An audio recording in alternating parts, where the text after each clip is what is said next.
5 seconds to go.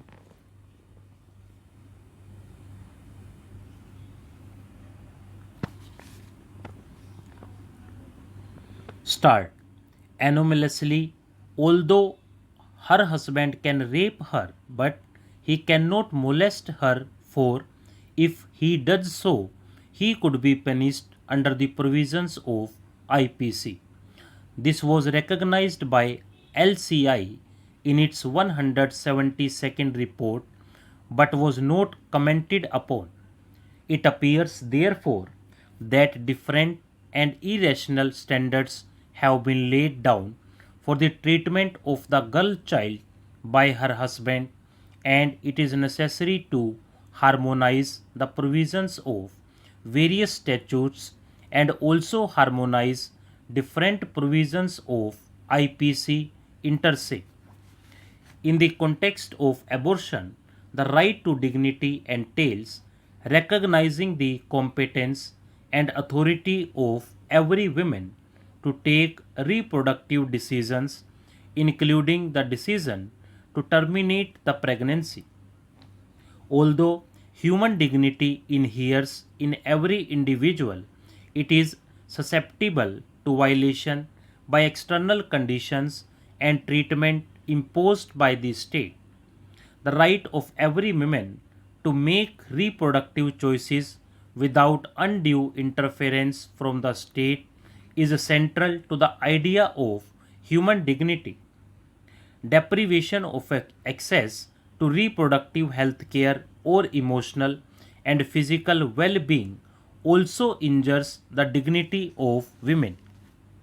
Where two constructions of a provision are possible, courts ought to prefer the construction which gives effect to the provision rather than rendering the provision inoperative.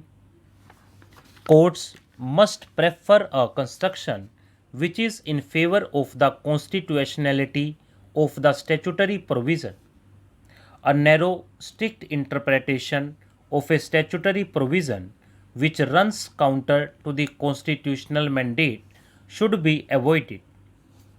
It seems to us that to give Rule 3b a restrictive and narrow interpretation would render it perilously close to holding it unconstitutional, for it would deprive unmarried women of the right to access safe and legal abortions between 20 and 24 weeks if they face a change in their material circumstances similar to married women.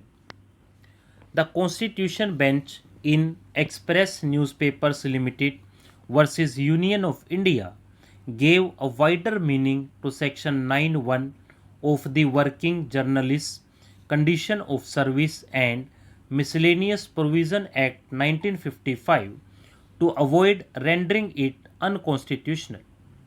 The Working Journalists Act provides for the relevant criteria for the fixation of the rate of wages. The petitioners in that case argued that the Working Journalists Act imposed unreasonable restrictions on the freedom to carry on business inter alia on the ground that the capacity of the industry to pay was not set out as one of the criteria in the fixation of wages by the wage board.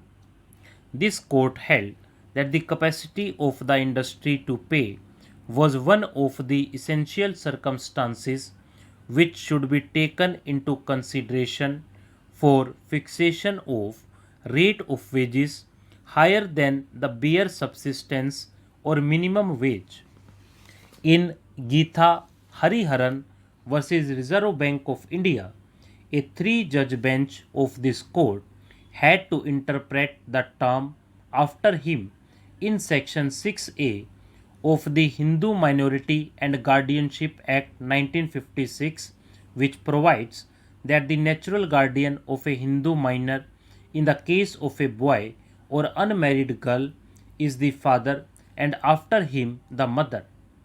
This court interpreted after him to mean in the absence of to further the constitutional mandate of gender equality as enshrined in Article 14 and Article 15 of the Constitution.